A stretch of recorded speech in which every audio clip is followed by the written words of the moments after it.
llévenme a España, quiero ir a España.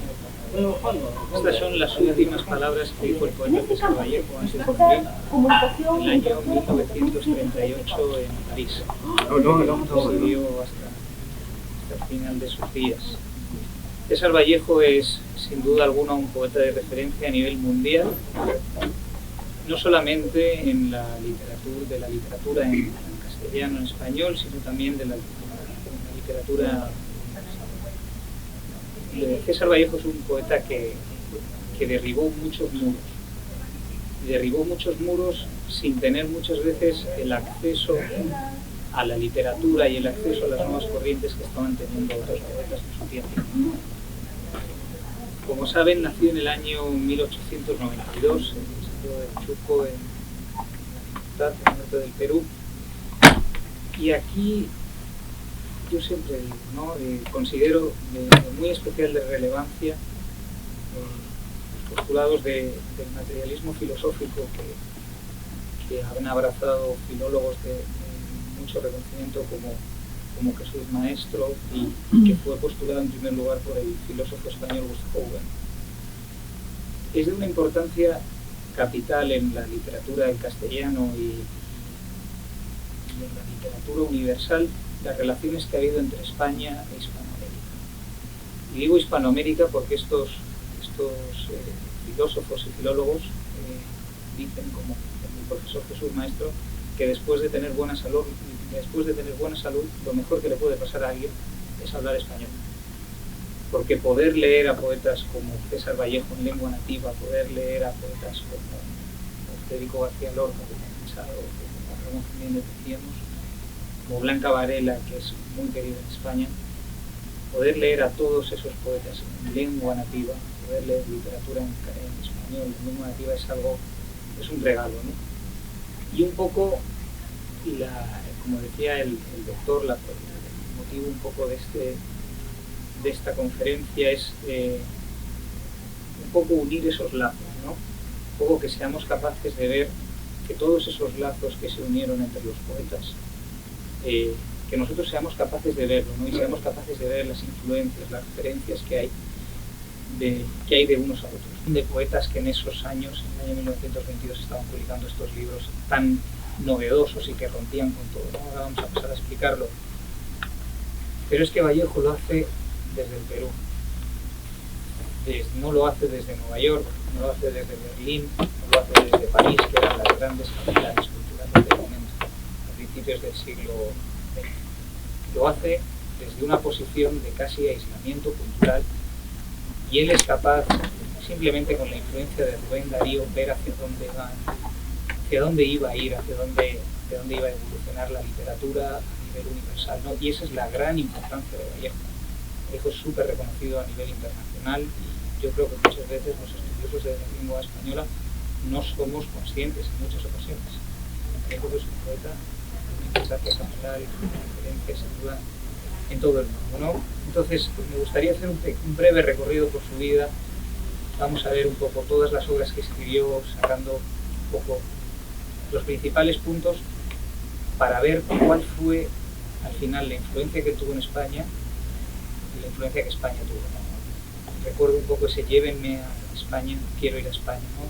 Cuando él muere en París, y ahora iremos desgranando toda su vida para ver qué fue lo que a él se le fue moviendo interiormente para que llegara a ese convencimiento, ¿no? Entonces, como decimos, nació en Santiago de Chuco en el año 1892, era el menor de 11 hermanos, y siempre se dice, ¿no?, que el más pequeño de la familia, pues siempre parece que está un poco más enterado.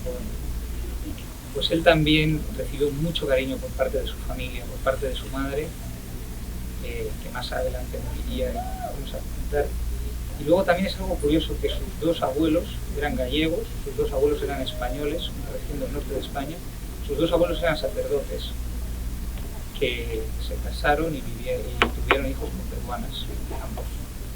Y esto va a tener una influencia tremenda en Vallejo, que va a tener un montón de referencias bíblicas y evangélicas en sus poemarios, ¿no?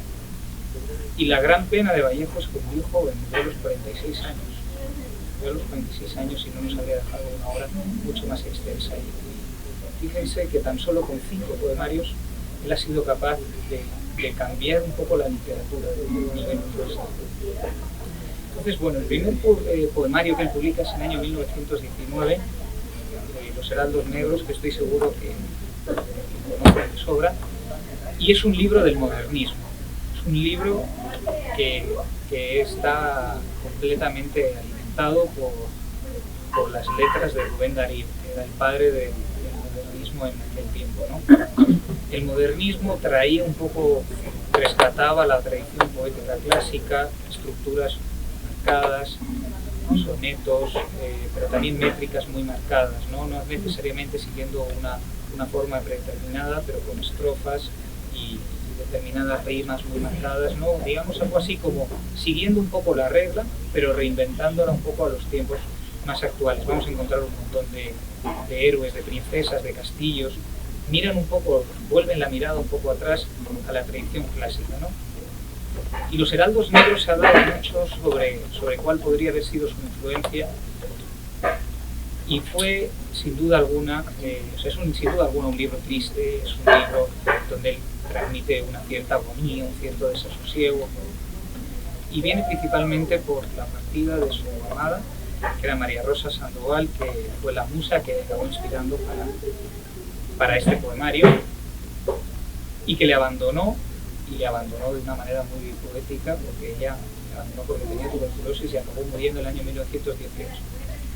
Pero Vallejo no lo supo hasta mucho más tarde, y en ese mismo año también murió su madre, ¿no? Entonces el abandono de su amada, la muerte de su madre dejan en él una impronta muy fuerte, ¿no? Y como toda persona de profundas creencias religiosas, que era Vallejo en este tiempo, le encontraba muchos paralelismos, ¿no? Y aquí simplemente traigo de momento una estrofa del poema Los Dados Eternos, donde vamos a ver que para él las dos Marías, sus dos Marías, su madre y su amada, para él tienen un paralelismo, una correspondencia perfecta con las dos Marías de Jesús, María Magdalena y la Virgen. Y dice así: Dios mío, estoy llorando el ser que vivo, me pesa haber tomado de tu pan, pero este pobre barro pensativo no es costra fermentada en tu costado, tú no tienes Marías que se van. Fijémonos en esas referencias a Dios, ¿no? Dios mío, le interpela directamente, me pesa haber tomado de tu pan, haber tomado tu cuerpo, tu pan. Él dice, barro pensativo transmite una agonía tremenda, ¿no? O sea, son frases muy potentes, ¿no? Y él dice, no es costra fermentada en tu costado, es decir, lo que estoy viviendo no es como tu pasión, cuando le clavan a Jesús la espada y sale agua en su costado.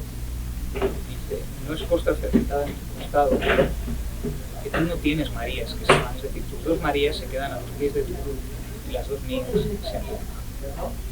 Es él, en muchos momentos, es aquí un poco el título de la conferencia, también trae un poco a colación el existencialismo, ¿no? Que no acaba siendo, oye, cuáles son las preguntas, cuáles son las dudas que genera la existencia de uno mismo, por qué estamos aquí, a dónde vamos, cuál es el sentido de la vida.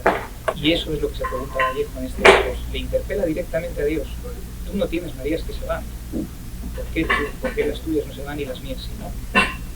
Muestra una incertidumbre vital terrible, ¿no? Y luego él, como hemos dicho, es un libro modernista, pero que ya está mirando hacia adelante, no es un libro 100% modernista, ni mucho menos. Es un libro que él ya está mirando hacia adelante, ya está mirando hacia esa voz propia de Vallejo, siempre bajo la atenta mirada del existencialismo, pero él ya está avanzándose, ya está adelantándose en algunas cosas, ¿no? Y no podía venir a Lima y no leer el poema Los Heraldos Negros, que para mí es probablemente de los 10 poemas más relevantes en escritos en lengua castellana. Tengo 2 de Vallejo, otro que leeré más adelante, pero que para mí este sin duda es un poema que creo que todo el mundo debería no solo leer, sino profundizar un poco en él, ¿no? Porque esa es la grandeza de Vallejo. Y dice así, ¿no? los heraldos negros. Hay golpes en la vida tan fuertes, yo no sé, golpes como del odio de Dios, si ante ellos la resaca de todo lo sufrido se empozara en el alma, yo no sé. Son pocos, pero son. Abren zanjas oscuras en el rostro más fiero y en el lomo más fuerte. Serán tal vez los potros bárbaros Atilas, o los heraldos negros que les manda la muerte. Son las caídas hondas de los cristos del alma, de alguna fe adorable que el destino blasfema. Estos golpes sangrientos son las crepitaciones de algún pan que en la puerta del horno se nos quema. Y el hombre, pobre, pobre, vuelve los ojos como cuando por sobre el hombro nos llama una palmada, vuelve los ojos locos y todo lo vivido se empoza como charco de culpa en la mirada. Hay golpes en la vida tan fuertes, yo no sé. Es un poema de una profundidad terrible, ¿no? Y ya vemos ese... Y el hombre, pobre, pobre, vuelve los ojos como cuando por sobre el hombro nos llama una palmada, ¿no? Ahí hay un encabalgamiento muy fuerte, ¿no? Ese como, parece que no termina la frase, ¿no? Eso ya, él ya está viendo, él ya se está adelantando 10 años al modernismo, ya lo deja atrás, ¿no? Ya está más en el mundo de las vanguardias. Por sobre el hombro nos llama una palmada, el momento de la muerte, ¿no? Él la menciona antes en mayúscula. Y él tiene esos versos alejandrinos, ¿no? Tiene esos versos de 14 sílabas ya un poco más largos. Él ya está mirando, ¿no? Él está de una mano de Rubén Darío con el modernismo, pero ya está mirando hacia adelante. No le puede coger la mano a nadie hacia adelante porque él es el primero que lo está haciendo, ¿no? Entonces él, tras la muerte de su madre, se sume en una profunda nostalgia, en un profundo sufrimiento y vuelve a Santiago de Chile, ¿no? Vuelve a su ciudad natal y ocurre lo que peor le podría ocurrir, ¿no? Un día en una celebración hay un incendio, le acusan, luego ha resultado que ha sido injustamente, según distintas investigaciones de Eduardo González Viaña, un libro que no puedo dejar de recomendar, que es Vallejo en los infiernos. Fue injustamente acusado de un poco de sabotaje, de riña, de haber provocado el incendio, y es llevado a la cárcel, tan solo por 3 meses. 7 de los poemas que aparecen en Trilce los escribe desde la cárcel. Hay otros autores que defienden que escribió muchos más y que luego los publicó fuera. Pero aquí ya vamos viendo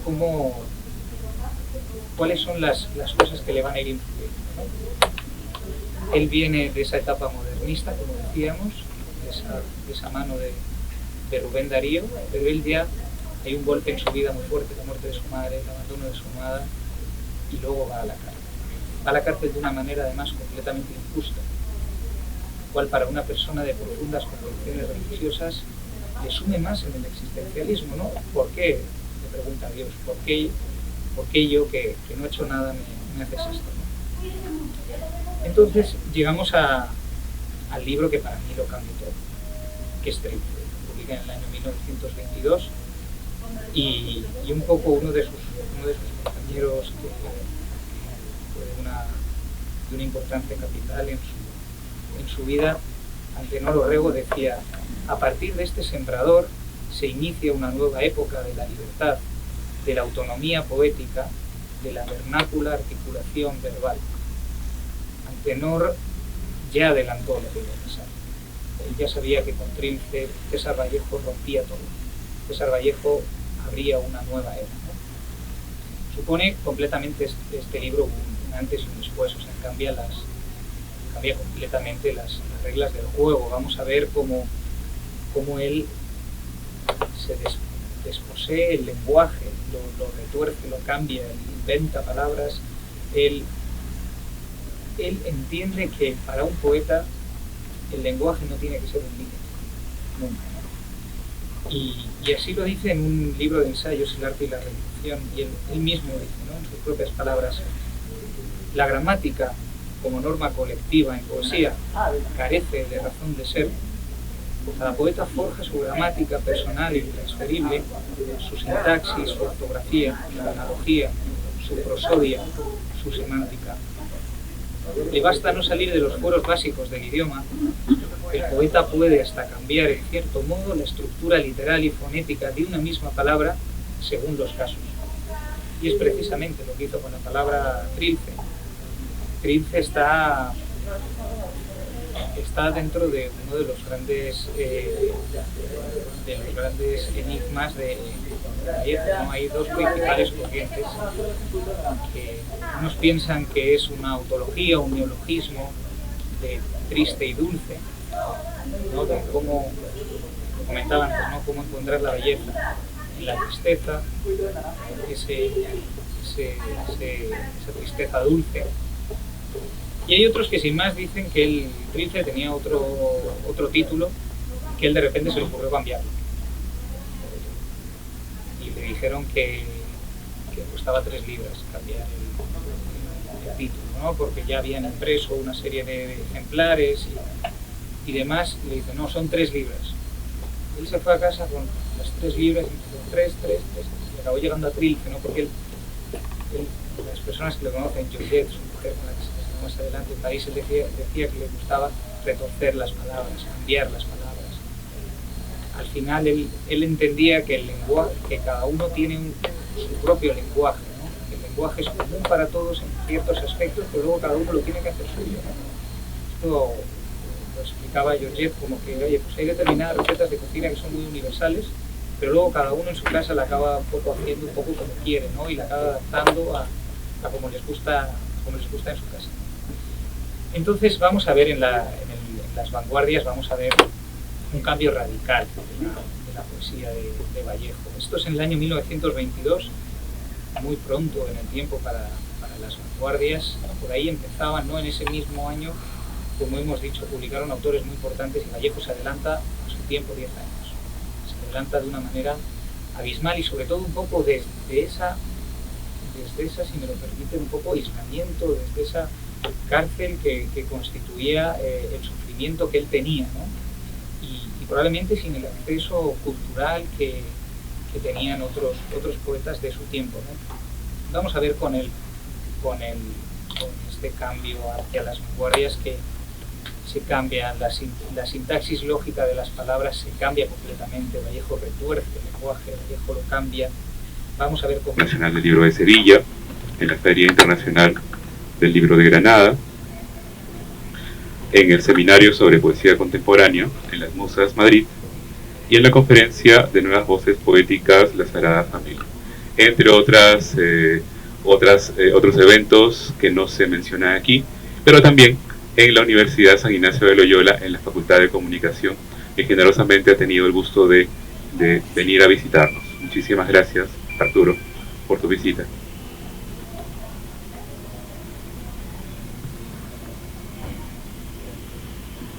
Sí, pues lo primero, muchísimas gracias por la invitación y por la introducción, doctor.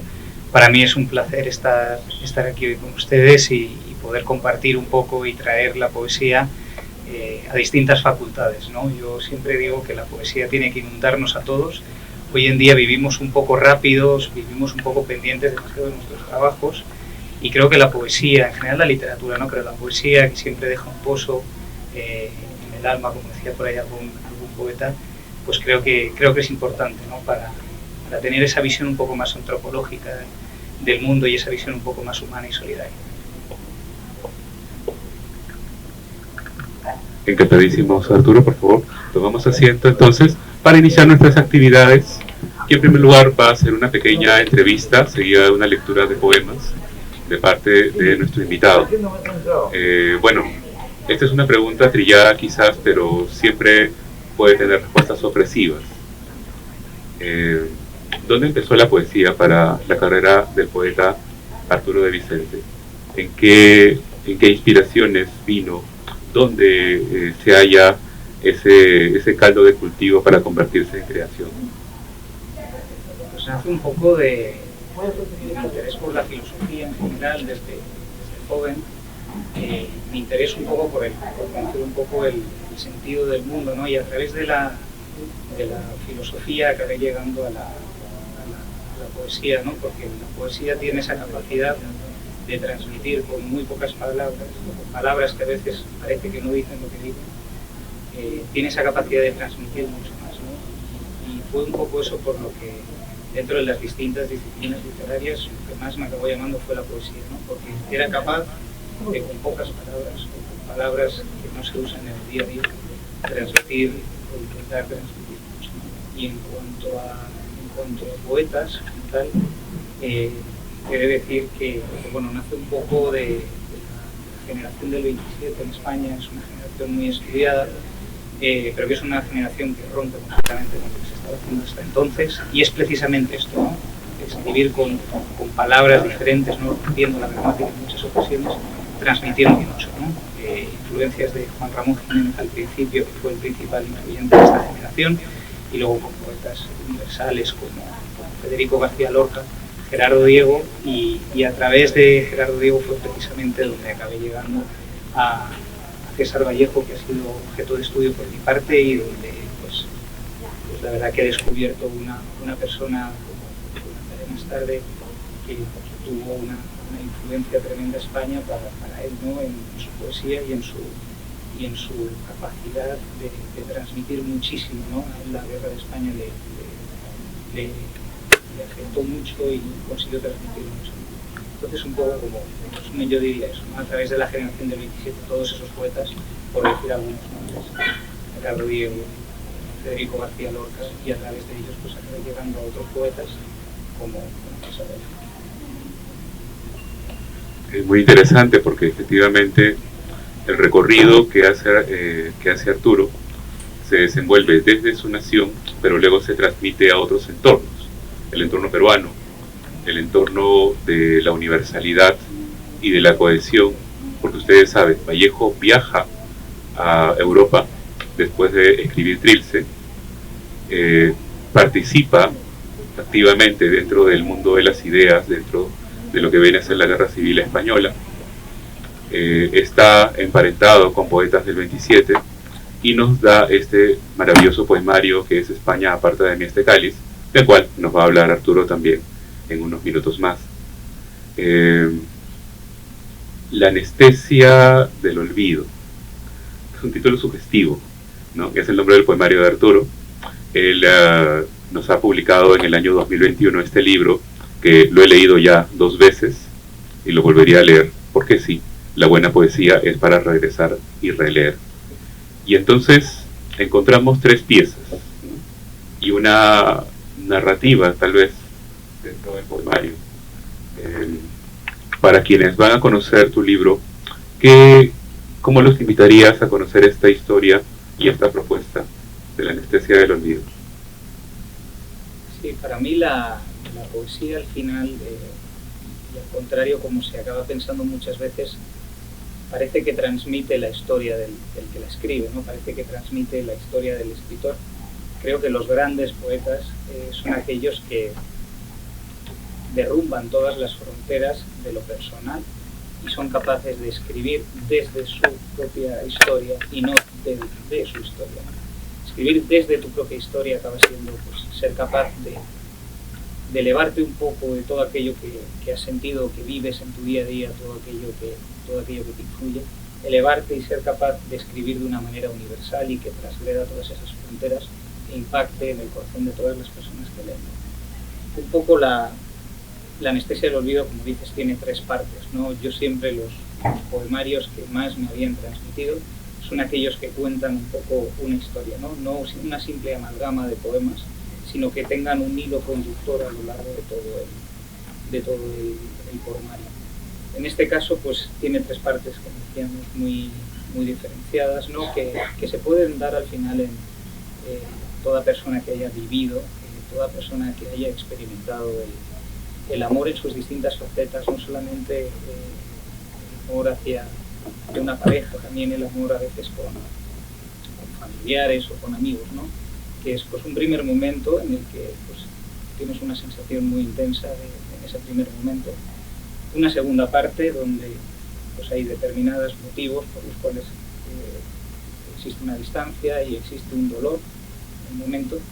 Y una última parte en la que se mira con los ojos, se da da vuelta el poeta y consigue ver todo lo aprendido en ese camino y no se queda atrás, continúa mirando hacia adelante, continúa mirando hacia adelante, ¿no? Y ese es un poco cuál fue mi idea a la hora de escribir este poema, que tuviera un hilo conductor y sobre todo intentar que influyera en todas las personas que lo leyeran, ¿no? Que no fuera algo, que no fuera una historia de Arturo de Vicente, sino que fuera una historia universal contada por Arturo de Vicente.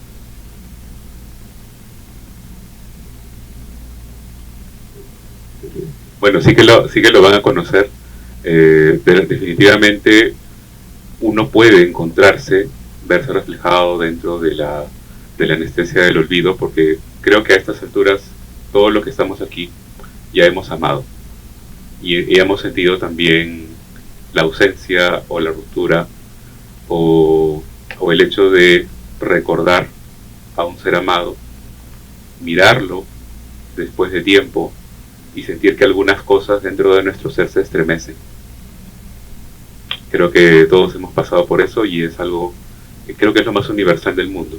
El detalle, ¿no?, como nos comentó cuando habló de los poetas, es que Arturo tiene una forma muy particular de decirlo.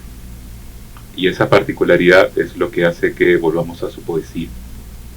Entonces, todos pueden contar muchas historias, pero pocos pueden contar una historia de una manera singular. Y eso es lo que también quería añadir a la respuesta de Arturo. Yo tengo varios, eso es una curiosidad, yo estoy en un poco problema más trivial. yo tengo muchos colegas en San Marcos, yo estudié literatura, pero tengo muchos colegas que estudiaron leyes, estudiaron derecho, y algunos incluso han optado por estudiar derecho y luego pasarse a acabar la carrera y todo, y luego pasar a estudiar literatura, o ir a talleres de literatura, o tener esa pasión. Lo que me doy cuenta es que muchos de los profesionales de las leyes que pasan a literatura de manera, digamos, sutil o de manera ya más marcada, son bastante más metódicos que los que estudiamos literatura casi como única carrera, ¿no? Es decir, nosotros nos hallamos un poco en una espiral de quizás de no saber o no tener un norte. En cambio, cuando uno estudia una carrera tan potente como el derecho y luego pasa a literatura, uno está trasladando también otros elementos. ¿De repente has visto algo así en tu entorno? Coméntanos, por favor. Sí, sin duda, o sea, un poco con los colegas poetas de España, la mayoría pues vienen del mundo de la literatura, la inmensa mayoría, ¿no? También del mundo de la comunicación, es decir, recientemente muchos, aprovechando que estamos en la Facultad de Comunicación, mucha gente interesada, ¿no? Porque al final la poesía nace de la música y la poesía está hecha para recitarla, ¿no? Entonces yo creo que por ese lado los grandes periodistas, los grandes comunicadores son grandes poetas. Pero volviendo un poco a la pregunta, yo estudié Derecho y Economía, que son dos disciplinas un poco muy cuadriculadas, ¿no? muy precisas, muy concretas, ¿no? Y el mundo de la literatura parece a veces como que puede ser un poco más desorganizado, por lo menos visto un poco desde fuera, ¿no? Para mí fue precisamente volcarme un poco en la literatura, fue un poco huir de ese mundo que sentía un poco encorsetado, en el cual me siento cómodo también. Para mí estudiar Derecho ha sido algo que me ha apasionado, y igual una carrera de Economía. Pero la poesía surgió un poco como eso, ¿no? Como romper un poco esas barreras, ser capaz de ver otras disciplinas, de ver un poco la organización del mundo de una manera un poco más crítica, ¿no? La organización del mundo desde el punto de vista del derecho es apasionante, desde el punto de vista de la literatura la es un poco más tuya, ¿no? Y sí es verdad, o sea, he de decir que yo al principio empecé leyendo, y sí que es verdad que precisamente a raíz de la generación del 27, ¿no?, se rompieron muchas normas, ¿no? Pero antes de ello, pues sí, ¿no?, había muchas estructuras, muchas estrofas y métrica, todo muy marcado, y se rompió un poco con ello, ¿no? Y yo es un poco también lo que pretendo un poco con mi poesía. Si alguien tiene en algún momento la ocasión de ver simplemente la disposición tipográfica, pues intento también que sea un poco romper con ello, ¿no? Porque igual que otros rompieron en el pasado, pues creo que también es momento a veces de escuchar a las nuevas voces y en ese sentido de romper un poco los moldes. Me parece excelente. Y aquí tenemos un punto de coincidencia, ¿no?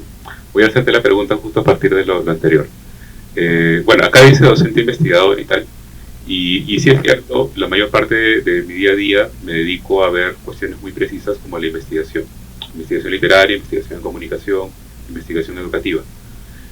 Y una cosa que me acusó mi directora de tesis cuando hice el doctorado es justamente, oye, me alegra que estés enviándome libros de creación, pero termina tu tesis. Y entonces para mí los libros de creación eran como una válvula de escape respecto de actividades tan precisas, tan racionales, tan lógicas como es la investigación. Entonces escucho a Arturo y me hago la misma pregunta, ¿no? ¿Podría decirse que la creación literaria es una actividad terapéutica, en cierto modo, ¿no? o bajo ciertos parámetros controlados? Sí, sin duda. Categorizarlo de terapéutico, por lo menos para una persona que le guste, sí. Yo creo que eso ya los facultativos son los que más tienen que decirlo, pero sí, o sea, yo en mi caso es una afición, es un hobby en el cual encuentro un poco la manera de encontrarle sentido a muchas cosas, ¿no? A mí me gusta mucho cuando se habla del estar poeta. Estar poeta, que es ser poeta no es algo especialmente complicado. Lo que es complicado es estar poeta, es pasar por la vida con una mirada un poco diferente, ¿no? Lo esencial es invisible a los ojos, se decía en el principito, y yo estoy completamente de acuerdo con ello, ¿no? O sea, el ver a lo mejor en una cena con familia determinados gestos y a través de ellos encontrar un sentimiento, el ver en determinadas personas, en la solidaridad de las personas, encontrar la belleza en la pobreza, en las zonas un poco más complicadas del mundo. Eso es estar poeta, ¿no? Que a veces no es tan sencillo, ¿no? Entonces, en ese sentido, yo, terapéutica, creo que, por lo menos para mí sí, no sé para otras personas. Yo en ese sentido soy subjetivista. Yo creo que lo que a cada uno le funcione, pues así tiene que ser. Estamos de acuerdo. Lo digo porque en realidad, y esto es un poco un mensaje para todos nosotros, creo que el hecho de escribir, pintar, componer música, son actividades que todos deberíamos hacer. De repente no todos pueden publicar, porque bueno, no todos nacimos para esto, pero sí para escribirlo y crearlo, porque es una manera de encontrar también una respuesta casi parcial a todo. Vargas Llosa decía que nosotros existimos a través de la literatura de una forma vicaria. Es decir, vicaria quiere decir no completa, no global, ¿no? Sino que existimos dentro de una lógica que puede ser incluso más interesante que el mundo real, con todas sus contradicciones. Ya nos contaban cuando llegaron con el tráfico de Javier Prado, con el hecho de pasar por un nuevo bypass y tener, bueno, ya lo saben, el segundo peor tráfico del mundo, a mucha honra, ¿no? Aquí en Lima. Entonces, es un mundo contradictorio en el cual nos enfrentamos muchas veces con la literatura como un arma defensiva y al mismo tiempo proactiva, porque vamos a llegar a las mentes y a los corazones de las personas a través de nuestros libros. Aprovechamos entonces esta oportunidad también para invitar a la parte de lectura, que es la parte más interesante, donde vamos a conocer un poquito más los poemas de Arturo. Por favor, adelante. Perfecto. Pues a mí siempre me gusta un poco empezar por, no suele ser lo más común, pero un poco por la dedicatoria, pues porque precisamente es ahí cuando se dedica un libro, es a la persona que verdaderamente, ¿no? pues te ha ayudado un poco en ese camino, ¿no? Y yo comparto una afición muy, muy profunda en el mundo de la literatura y de los versos con con mi hermana y así es como empieza un poco el libro, ¿no? A mi hermana por compartir conmigo la pasión por los versos, por ser y por estar, ¿no? Es precisamente ese estar poeta donde yo pues es donde encuentro un poco el sentido de escribir poesía, ¿no? El poder que el mundo no sea invisible a nuestros ojos, que el mundo hay que tocarlo, hay que sentirlo tanto en el dolor como en la alegría.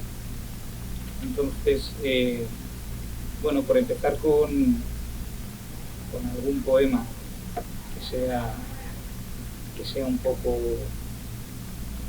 resumen un poco de la primera parte. Este poema dice secuestro consentido, ¿no? Y es, pues bueno, hay veces que nos sentimos un poco atados a una persona, pero creo que el amar tiene que ser completamente libre, ¿no? Y es un poco lo que yo pretendía en este poema, ¿no? Que reflejar la intención de amar, pero de la manera más libre posible. Y ahí viene ese secuestro consentido. Yo estoy feliz de estar atado a una persona, pero completamente libre, ¿no? Y dice así, secuestro consentido. Algo en mis entrañas, tal vez una alerta ante el sepelio inesperado de la razón, me conminó al deleite del momento, a la amnesia de la seguridad, al hedonismo indomable de formas caóticas que al fin encuentran su encaje. Con la sencillez abstrusa de Rothko, las formas esbozaron sobre lienzo de virginidad perturbada la distopía estridente que exhalaba su unión.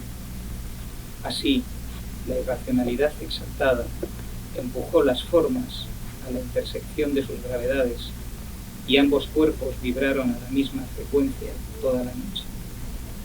Al alba, cuando las formas, el instante esperado, se hicieron una por última vez, entendí el cautiverio, el secuestro de la conciencia que me había regalado ese espíritu de forma oscilante. Y es un poco lo que decíamos, ¿no? Oye, se dice, ¿no? Ese secuestro consentido, ¿no? Ese secuestro de la conciencia, el cautiverio del juicio, ¿no? Hay veces que cuando estamos enamorados somos capaces de hacer muchas cosas que jamás lo habíamos esperado, ¿no? O sea, puede ser desde cualquier actividad cotidiana que no habríamos esperado. Luego aquí hay otro poema que a mí me gusta mucho porque nace un poco de la poesía romántica, que tuvo mucha influencia en Italia y sobre todo en España, ¿no? Los herederos del petrarquismo. Y yo rescato a Bécquer, que es para mí uno de los poetas bandera. Sí que es verdad que escribía un tipo de poesía que creo que todavía no hemos sido capaces de entender del todo, ¿no? Porque aunque sea muy laureado, también Góngora fue muy laureado siempre en España, y hasta 3 siglos después, la generación del 27 lleva ese nombre precisamente, ¿no? por el centenario de su muerte. Bécquer creo que tampoco ha llegado a ser muchas veces entendido, al menos como debiera, ¿no? Entonces, yo escribo este poema, un poco encabezándolo con unos versos suyos que dicen: cuando duermo lo siento que se ciernen, de par en par, abiertos sobre mí. Esto es mucha poesía de Bécquer, ¿no? Muy Bécquer, esto de dejarlo todo muy abierto, ¿no? De dejar una incógnita tremenda ahí que no sabéis qué se está definiendo sobre ti, ¿no?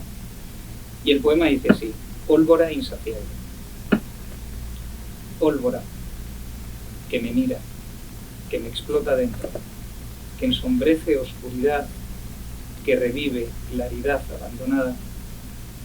Pólvora se convierte hoy en materia que abrazo, pues poco tiempo queda para que estalle el vacío. En 2 días estarás en casa y no explotarás mis entrañas. Mírame y descubre tu tesoro, que el negro de tus ojos me reviente una última vez con pólvora. Va un poco en ese sentido, ¿no?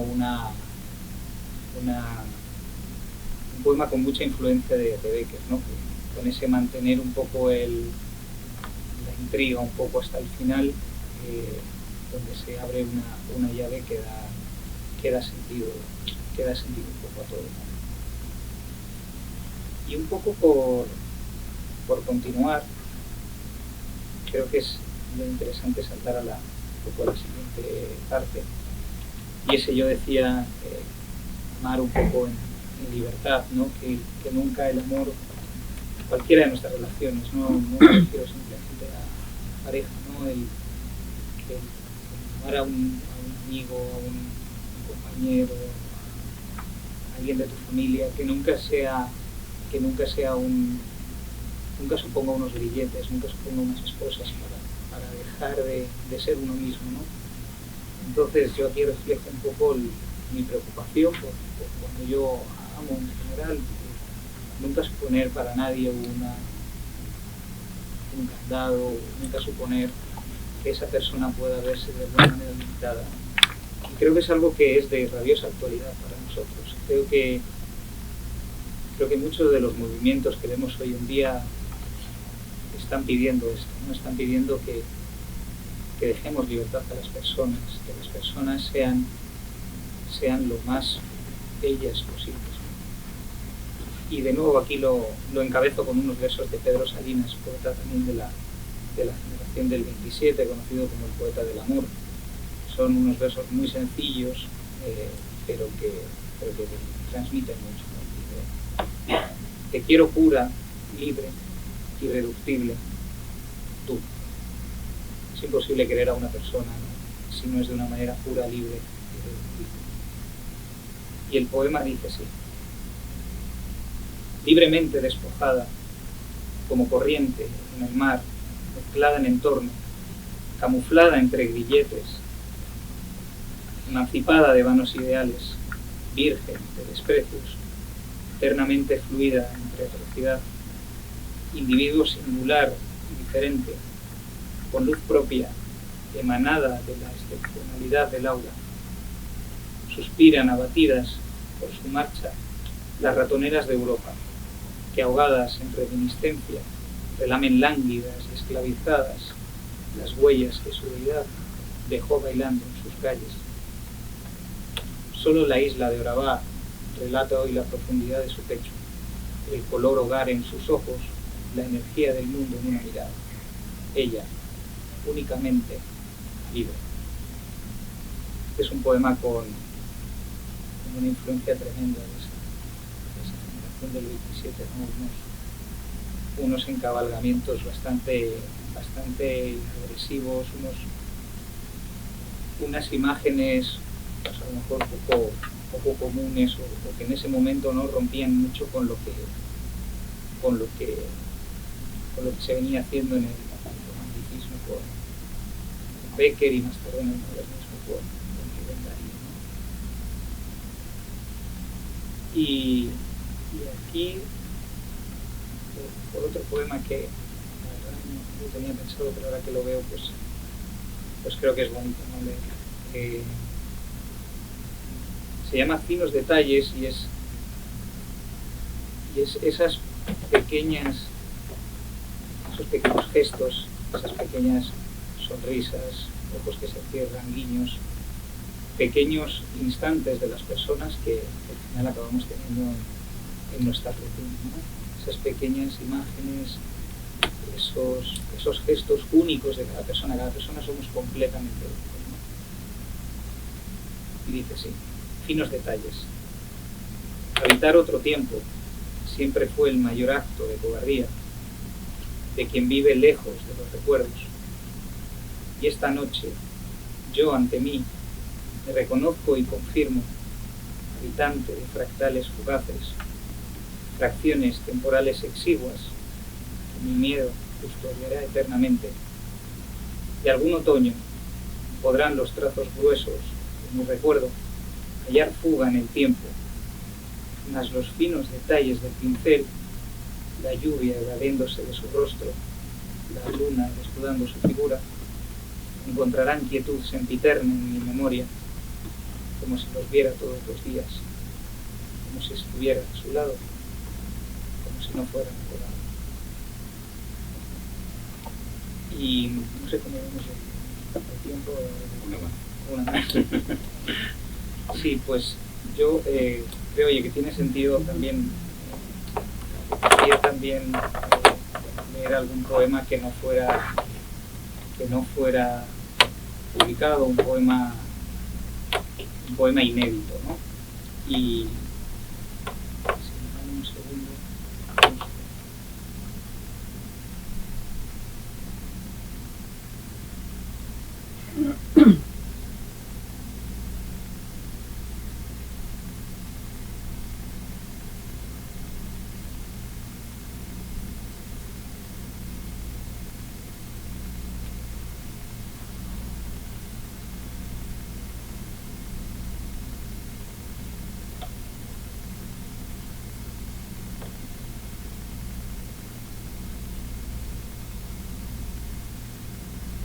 Se llama La mujer de cabello negro dormía.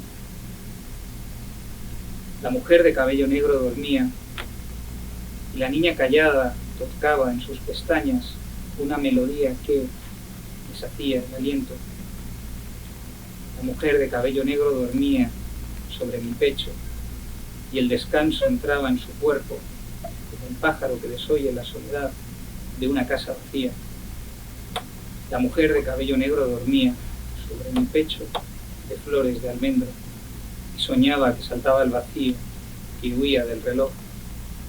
La mujer de cabello negro dormía sobre mi pecho de flores de almendro y el silencio me susurró y de sus ojos brotaba el miedo de la niña callada a perder su hogar. La mujer de cabello negro dormía sobre mi pecho de flores de almendro y el silencio me susurró que sus lágrimas me amaban.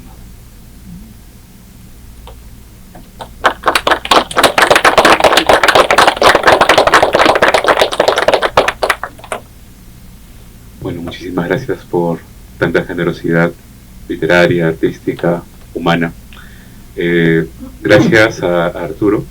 Y vamos a cerrar nuestra primera parte de la jornada con un coffee break, unos 10 minutos más o menos para acomodarnos a los nuevos tiempos. Y retornamos con la conferencia sobre César Vallejo.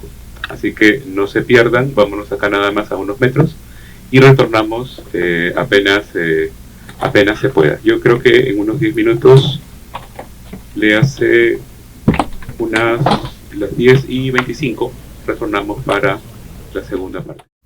Que es bastante gráfico, van a ver cómo él pasa del 4, va a haber menciones al número 4, al 3, al 2, al 1.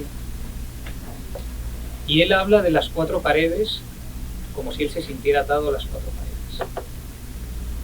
Él habla de su madre, cuando habla de que serían 2, él habla de su madre, él habla del profundo dolor que siente en la carne, ¿no? Y dice así: o las 4 paredes de la celda, o las 4 paredes salpicantes que sin remedio dan al mismo número, criadero de nervios, mala brecha, o sus 4 rincones como arranca, las diarias arrojadas, extremidades, amorosa llavera de innumerables llaves. Si estuvieras aquí, si estuvieras hasta, ¿qué horas son las 4 de estas paredes? Contra ellas seríamos contigo, los 2, más 2 que nunca, y ni llorarás, di libertadora. Ah, que las paredes de la celda, de ellas me duelen por tanto, más las 2 largas que tienen esta noche, algo de madres que ya muertas llevan por formaderos libres a un niño de la mano cada una, y solo yo me voy quedando con la diestra que hace por ambas manos, en alto, en busca de terciario brazo que ha de pupilar en mí dónde y cuándo esta mayoría inválida de hombre. Es un poema complicado de recitar porque muchas palabras no tienen sentido, muchas frases no tienen sentido gramatical. Por eso mismo que decíamos que Vallejo rompe un poco todo el lenguaje, ¿no? Esa referencia al número 4, de las 4 paredes de la prisión, dice, las 4 paredes albicantes, blancas, habla de la pureza, ¿no? muy presente en el mundo del cristianismo. habla de esa sensación de desasosiego, de angustia y unos hiperbatons muy grandes. Él cambia el sentido del orden de las horas por sus 4 rincones, como arranca. Además sería como arranca por sus 4 rincones. Él hace esos cambios muy fuertes, ¿no? Habla de bromurados declives, son referencias sexuales. Al final, el bromuro pues calma el líbido, ¿no? Pero son poemas muy complejos que hay que dedicarle tiempo, pero que con el tiempo adecuado son poemas bellísimos, ¿no? Él habla de esta mayoría inválida del hombre, ¿no? El tema de la solidaridad de los hombres es fundamental y va a ser una piedra de toque en el mundo valligiano. Y lo vamos a ver, ¿no? Más adelante con el poema Masas, que es espeluznante. Y bueno,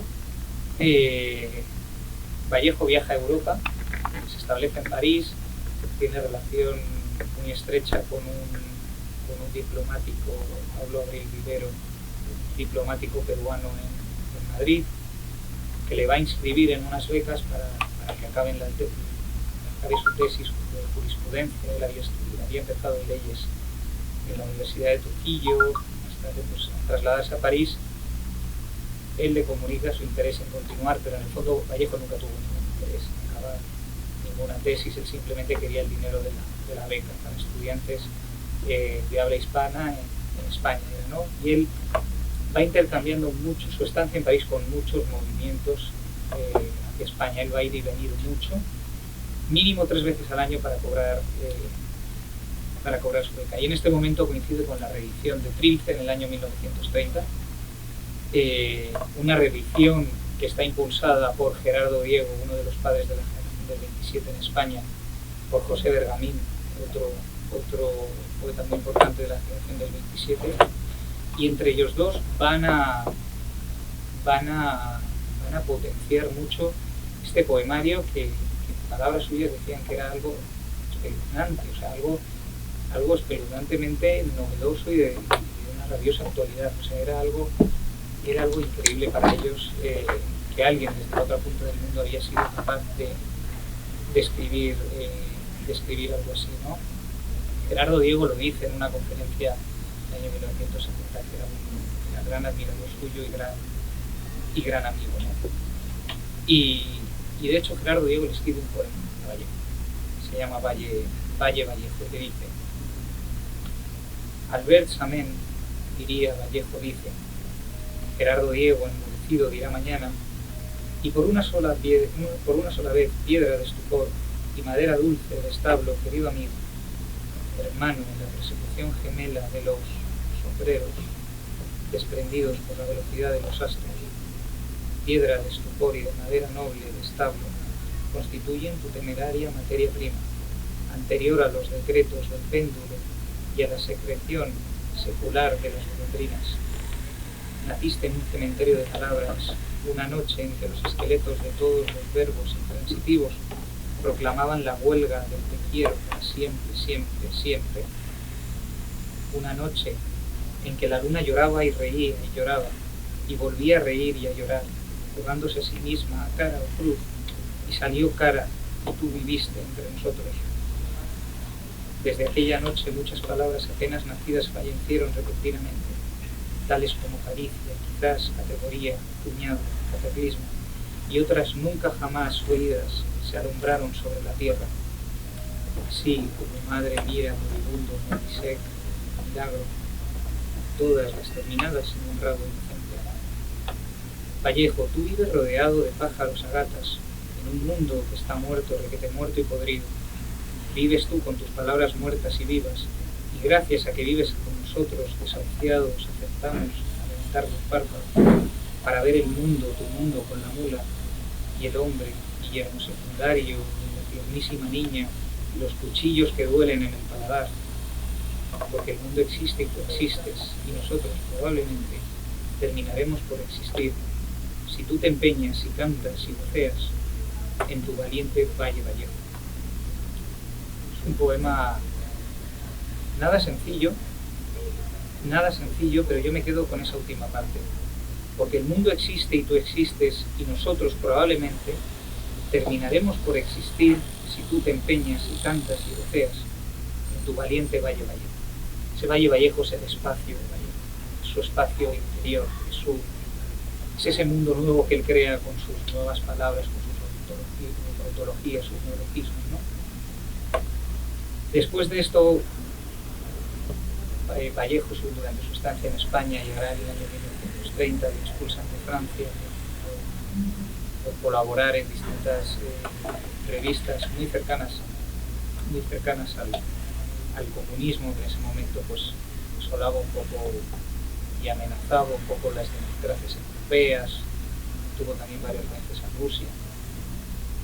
Y llegamos un poco al Vallejo en su etapa más, se le ha llamado política, de compromiso político. Esta etapa de Vallejo es una etapa, a mí me gusta llamarla más de solidaridad, ¿no? Está la etapa del modernismo, de las vanguardias, heraldos negros, Trilce, y con España, aparte de mí, este cáliz, también entran aquí los poemas en prosa y poemas humanos, que reeditará su mujer. Pero España, aparte de mí, este cáliz es un libro estremecedor. Él, como decía en la presentación el doctor Marino, él le dolía España, hablaba de la madre España, él hablaba de España como si fueran sus propios hermanos, ¿no? Y yo no puedo estar más de acuerdo con él, ¿no? Él, al contrario de mucho de lo que se ha dicho, él tenía claras cuál era su posición política. La guerra civil española, que estalló en el año 1936, él estaba completamente del lado de las izquierdas de ese momento, ¿no?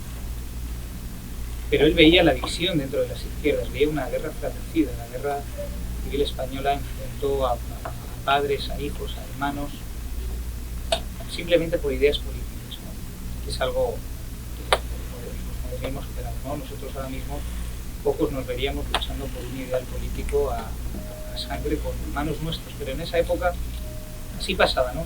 Y para alguien que venía del mundo rural peruano, que había viajado a París, quedó fascinado por todas las relaciones que tuvo, llega a España, como que yo creo que lo tenía un poco idealizado, comenta en algunos lugares, él hablaba de la madre España, él hablaba de volver al viejo continente a través de la madre España, y él ve una guerra terrible, una guerra espeluznante, ¿no?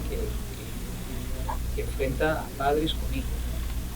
Y aquí escribe uno, yo creo que he dicho 10 poemas, pues este es otro de sus 10, que es espeluznante, ¿no? Como él, que tenía una posición clara, sale de esas posiciones políticas para hablar de la solidaridad de las personas, ¿no? Muy al contrario de lo que pudo hacer, por ejemplo, Pablo Neruda con España en el corazón, donde es un cántico claramente uno de los bandos. Él hace un cántico a la solidaridad, un canto a la humanidad de las personas, ¿no? Y Vallejo dice más: al fin de la batalla y muerto el combatiente, vino hacia él un hombre y le dijo: no mueras, te amo tanto. Pero el cadáver ahí siguió muriendo. Se le acercaron dos y repitiéndole: no nos dejes, valor, vuelve a la vida.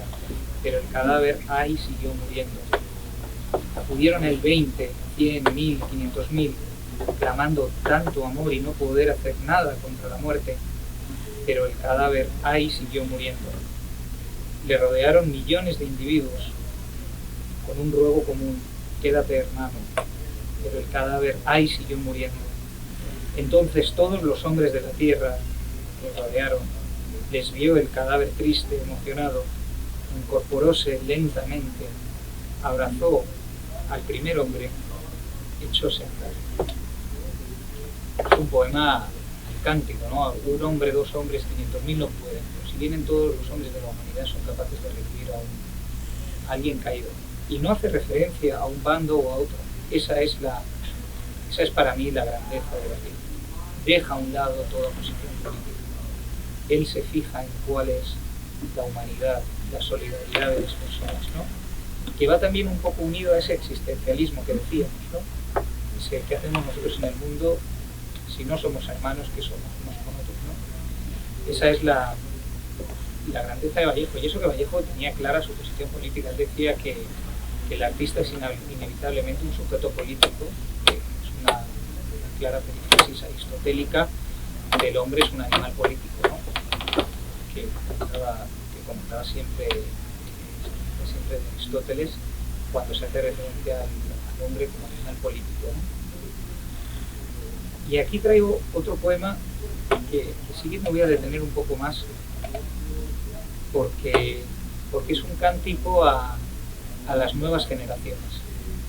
Vallejo veía que que los que se estaban matando en ese momento no iban a solucionar. Eran las víctimas, eran los niños, eran las mujeres en ese momento los que tenían que hermanarse unos con otros y poder, de algún modo, reconstruir ese país que estaba derruido, ¿no? Por eso en España, después de la guerra civil, hay muchas posiciones muy contrarias y se sigue hablando mucho de la guerra civil en España. Y yo siempre que se abre un poco este debate, ¿no?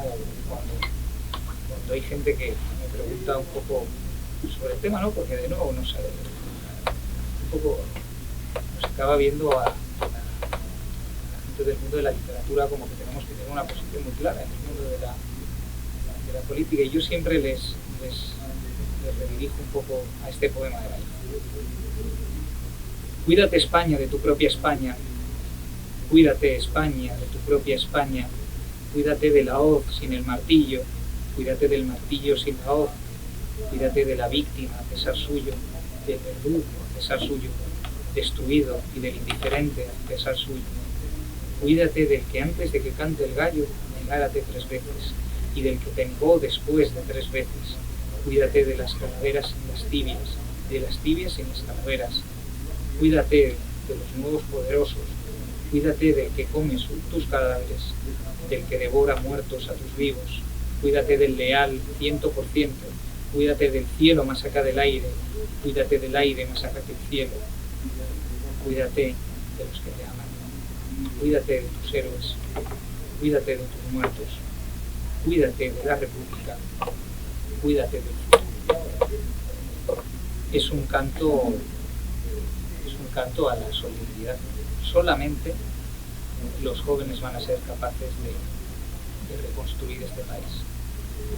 Fíjense que dice, cuídate, España, de tu propia España. Habla de la división que existe dentro de España. España está partida en 2 completamente. Hay unos en un bando, hay otros en otro, y da igual del bando que seas, que te va a dar igual matar al del frente. Y da igual quién sea del frente, como si es tu hermano. Le habla de cuídate de la hoz sin el martillo y cuídate del martillo sin la hoz. Esto es impensable para otros poetas que escribieron desde la izquierda en esta etapa de España. Pablo Neruda, por descontado, Rafael Alberti, que es español igual, tenían un compromiso político tan fuerte que no eran capaces de ver más allá. Bueno, pues Vallejo les supera en ese sentido. Hablan de la desconfianza más radical dentro del ser humano, ¿no? Y el eje es el eje circular del espacio antropológico, la desconfianza. Cuídate de la víctima a pesar suyo, cuídate del verdugo a pesar suyo. No te fíes ni de la víctima ni del verdugo. Cuídate del que te niegue, en referencia bíblica, antes de que cante el gallo. Cuídate del cielo más acá del aire. No te fíes ni de los religiosos. Referencia claramente a la... No te fíes ni de los religiosos. Cuídate de los que te aman. No te fíes dentro de tu propia familia de nadie. Cuídate de tus muertos. Cuídate de que si han matado a tu padre porque es de un bando, probablemente vayan a morir por ese mismo hecho. Ha perdido toda esperanza incluso en la República. Cuídate de la República. Y él era un claro defensor de la República. Él estuvo cuando en 1930 se proclama la República en España. Está en juego la vida de España aquí para Vallejo. La guerra civil es para él algo que le inunda de un terrible dolor. Él no entiende cómo puede haber esa guerra fratricida entre la gente. A él le duele España, ¿no? Y de nuevo esto ya es más cosecha propia. Yo, desde mi punto de vista, después de haber leído bastante sobre él, creo que él tenía un poco idealizado a España por toda la poesía que había venido ahí, por toda la literatura, más en general a toda Europa, pero en España él esperaba encontrar algo, ¿no?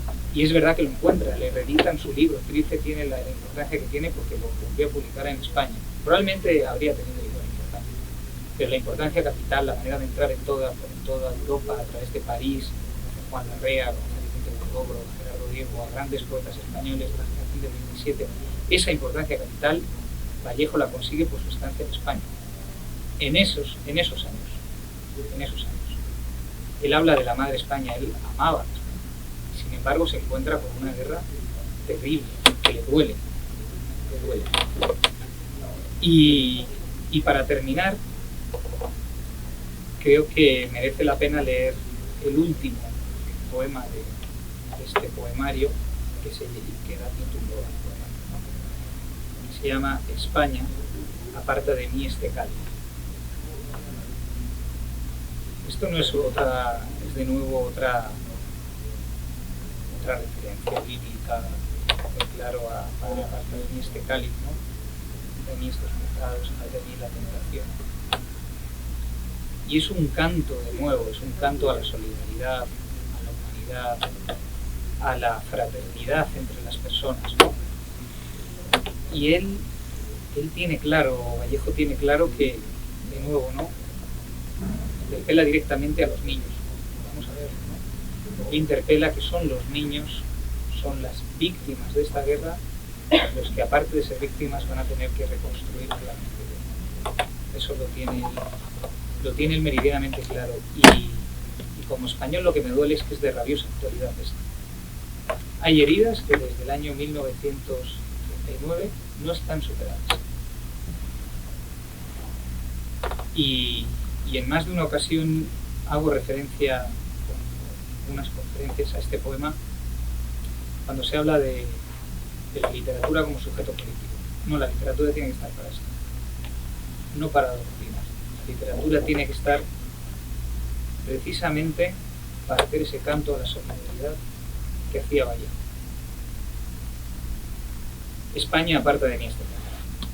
Niños del mundo, si cae España, digo, es un decir, si cae del cielo abajo su antebrazo que hace en cabestro dos láminas terrestres. Niños, qué edad la de vuestras sienes cóncavas, qué temprano en el sol lo que os decía, qué pronto en vuestro pecho el ruido anciano, qué viejo vuestro dos en el cuaderno. Niños del mundo, está la madre España con su vientre cuestas, está nuestra maestra con sus férulas, está madre y maestra, cruz y madera, porque os dio la altura, vértigo y división y suma, niños, está con ella, padres procesales. Si cae, digo, es un decir, si cae España de la tierra para abajo, niños, ¿cómo vais a cesar de crecer? ¿Cómo va a castigar el año al mes? ¿Cómo van a quedarse en pie los dientes? En palote el diptongo, la medalla en llanto. ¿Cómo va el corderillo a continuar atado por la pata al gran tintero? ¿Cómo vais a bajar las gradas del alfabeto hasta la letra en que nació la pena? Niños, hijos de los guerreros, entre tanto, bajad la voz, que España está ahora mismo repartiendo la energía entre el reino animal, las florecillas, los cometas y los hombres. Bajad la voz, que está, con su rigor que es grande sin saber qué hacer, y está en su mano la calavera hablando y habla, la calavera, aquella de la trenza, la calavera aquella de la vida.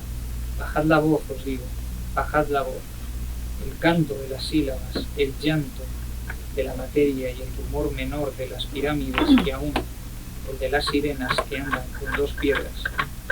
Bajad el aliento, y si el antebrazo baja, si las férulas suenan, si es la noche, si el cielo cabe en dos limbos terrestres, si hay ruido en el sonido de las puertas, si tardo, si no veis a nadie, si os asustan los lápices sin punta, si la madre España cae, digo, es un decir, salid niños del mundo, id a buscarlo. Es un poema desolador sobre cómo él veía la situación de España, sobre cómo él sentía un dolor terrible por lo que estaba sucediendo allá, ¿no?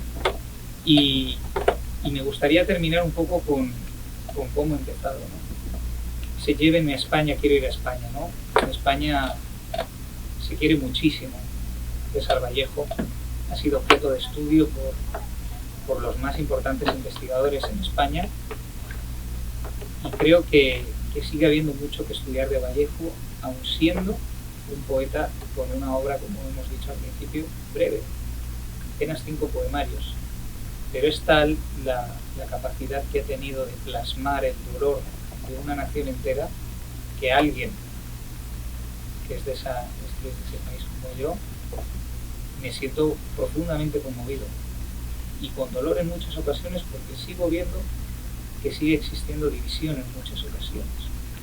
Sigue habiendo a veces un poco esas dos Españas. Poco a poco se van labrando heridas, pero no es cosa de años, ¿no? Y la literatura sí está para esto.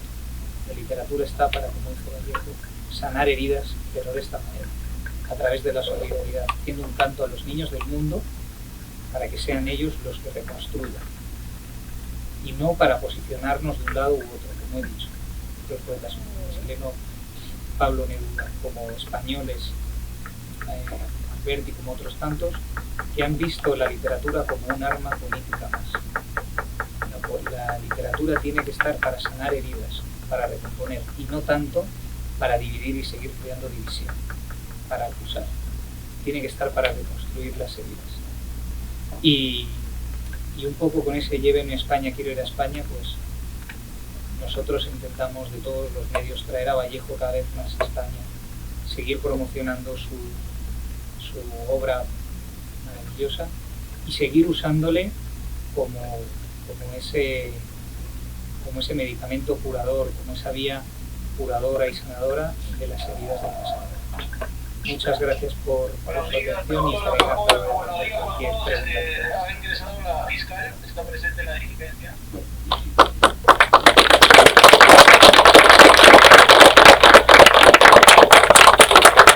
De repente podemos aprovechar unos minutos para preguntas de parte de los presentes.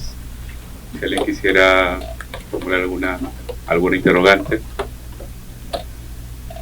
Mientras lo van pensando, bueno, dos ideas, ¿no? La actualidad de Vallejo, el trabajo que ha ido desarrollando, y cuando manifiestas una clara actualidad justamente por efectos de la polarización. Aquí en Perú también tenemos problemas de polarización terribles, y escucho la voz de Vallejo y escucho hablar de la guerra civil y digo, claro, la literatura está allí nuevamente para curar heridas. Quizás para nosotros puede ser una terapia, como hablamos en la primera parte del evento, pero sí, esas heridas también se pueden ir curando a través de la lectura. Por eso me parece que es importante leer a Vallejo. De repente alguien quiere formular alguna pregunta, por favor.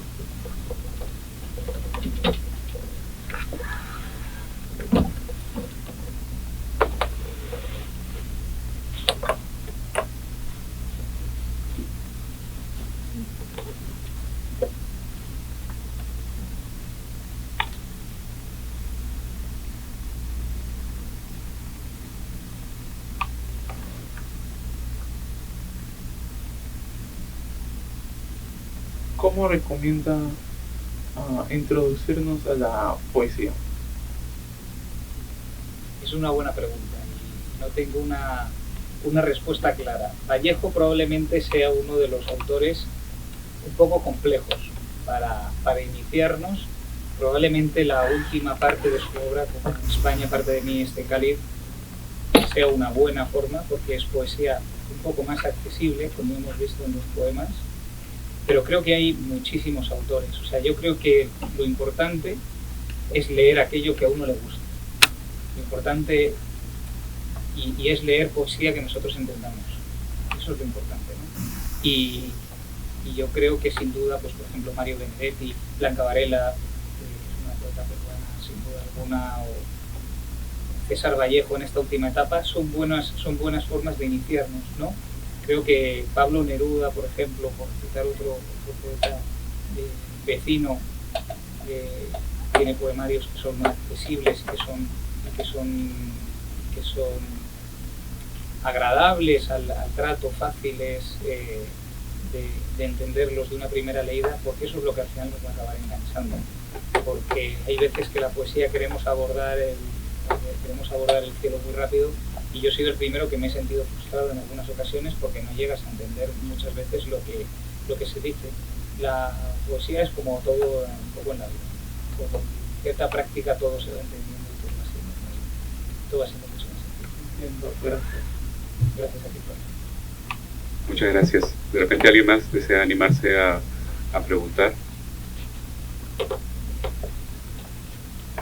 De hecho, a Blanca Varela, por ejemplo, del 40, siempre se le acusa de ser un poco sencilla, ¿no?